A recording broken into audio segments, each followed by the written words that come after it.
pregnant, or planning. Get holistic support with 9 and Beyond, your trusted pregnancy companion. So, when you are talking about fear and anxiety, what exactly does it lead to? Besides, you said that the hormone released are the now of the fear and anxiety, and not the happy hormone, which should be released, which is making it easy for you. So, what exactly these hormones do to you?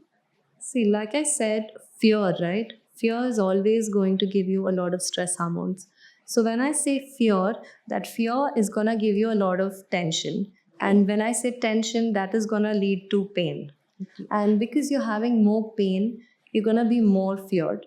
And then that more fear into more tension and more tension into more pain again. So you're basically getting into that whirlpool of a loop, and the more you go deeper into it, the more painful it's going to be, and more the screaming and more the shouting. So it's really difficult for women to come out of that loop during labor.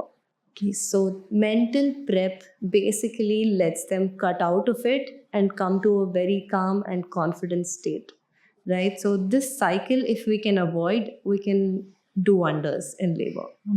Yeah. This is like the key point, that this is that state of mind you will not allow yourself to go into. True. So that you do not fall into that whirlpool of fear, pain, anxiety, and more fear, pain, and more anxiety, and okay. That's the thing. Yeah, Because more the fear, it's going to be more tension, more pain, and you really don't know when you're getting into that cycle. So this is why I said you should address your fears very early on, like whatever fears you've come across from the journey of your life.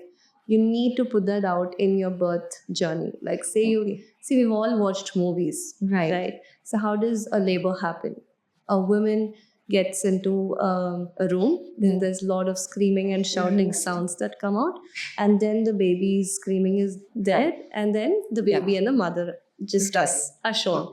So that's the visualization we've been grown up with, right? Absolutely. So that's something we have to unlearn and learn that it can be done otherwise as well. You don't have to do the screaming bit, because the screaming bit is because you're in that cycle, you're in that loop.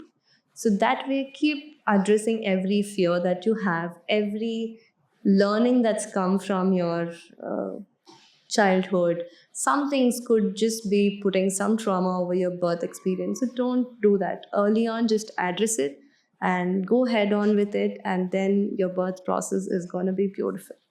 So the two mantra words are calm, confident. Yes.